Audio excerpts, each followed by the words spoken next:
Europe 1, le 22-30. L'écho du jour, Didier Hameau. Dominique Hummel, bonsoir. Bonsoir. Vous êtes le directeur du Futuroscope. On ne présente plus le Futuroscope. Vous avez fêté l'année dernière les 25 ans d'existence du parc. Vous avez dépassé les 40 millions de visiteurs, c'est ça ? 43 millions en 25 ans, oui. Alors le retour du beau temps, c'est peut-être la nouvelle la plus importante de ces dernières heures, on va dire. C'est une bonne nouvelle pour votre parc.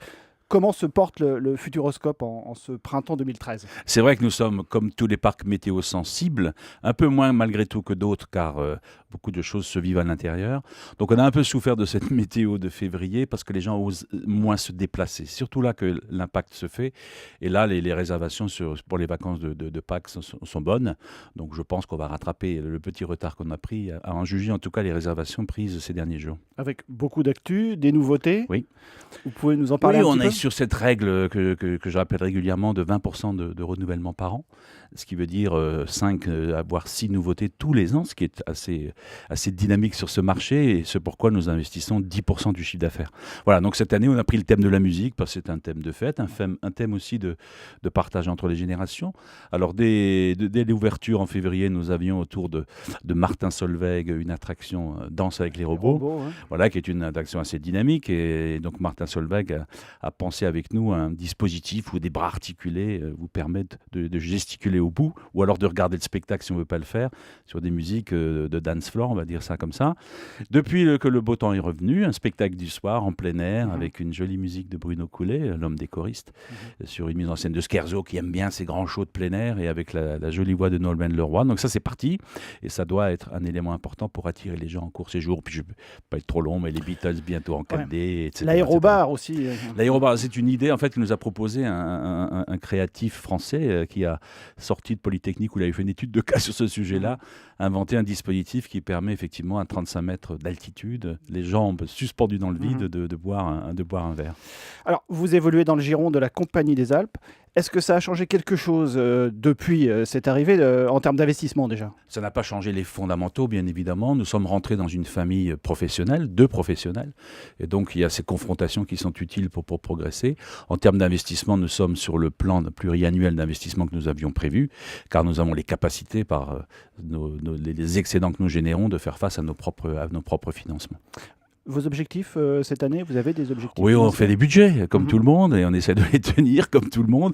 Donc nous avons un objectif d'une fréquentation aux alentours d'1 700 000 visites, et on va dire un petit 90 millions d'euros de chiffre d'affaires.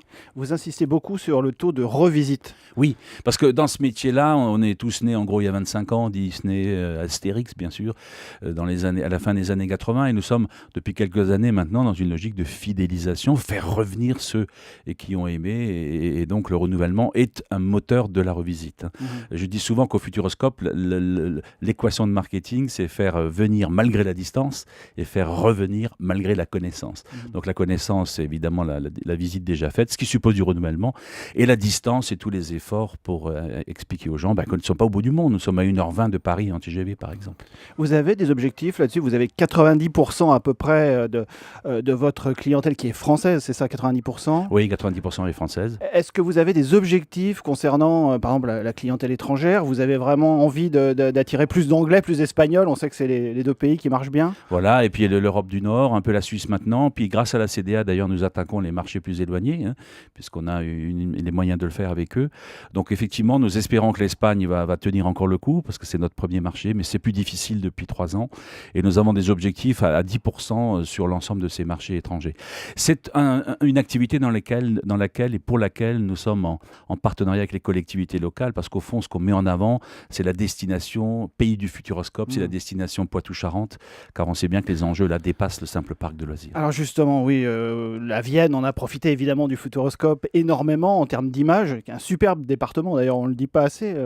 C'est pas seulement un parc, le parc a servi à énormément de choses, ça a été une base pour la formation, pour l'emploi. Vous pouvez rappeler le bassin ? Je voudrais dire deux choses. La première, c'est qu'autour du Futuroscope, il y a aujourd'hui 200 entreprises dans ce qu'on appelle la technopole du Futuroscope. Il y a aussi des laboratoires, des écoles d'ingénieurs, 6 000 emplois au total, là où il y a 25 ans, il n'y avait rien. Donc le projet de René Monory, celui qui a fondé tout ça, est vraiment un projet volontariste d'aménagement du territoire.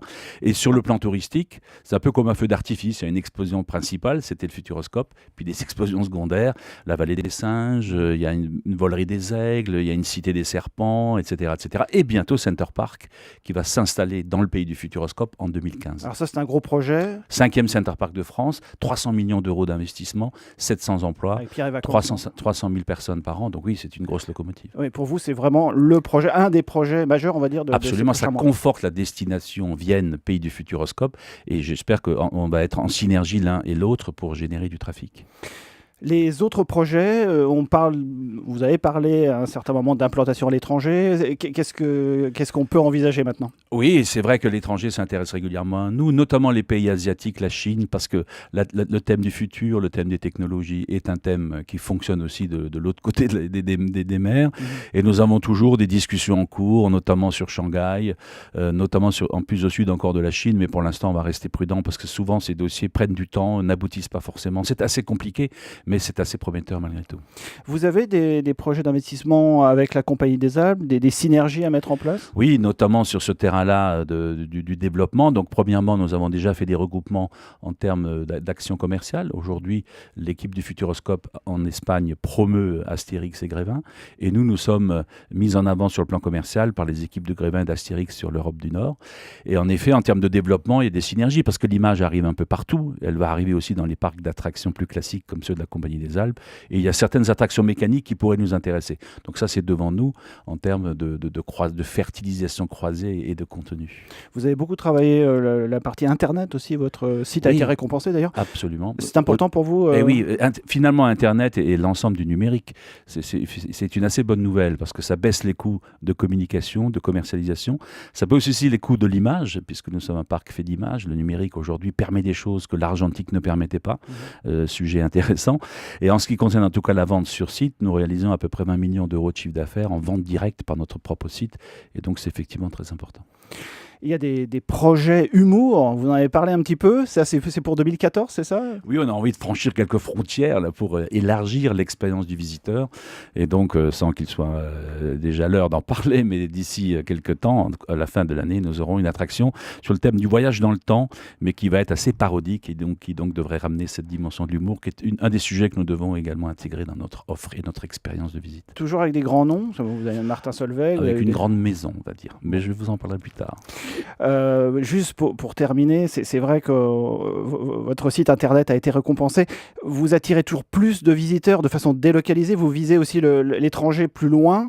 Ça, c'est le côté numérique très important pour vous, pour capter plus de clientèle? Oui, parce que nous avons vraiment deux marchés. Un marché de loisirs, c'est la grande proximité, c'est le triangle Nantes-Bordeaux-Limoges. On y vient la journée, mais ça ne fait qu'un tiers de notre business. Le reste, c'est des gens qui viennent en court séjour, qui vont dormir une nuit, voire deux. Et ceux-là, on les prospecte par tous les moyens et Internet est très utile de ce point de vue.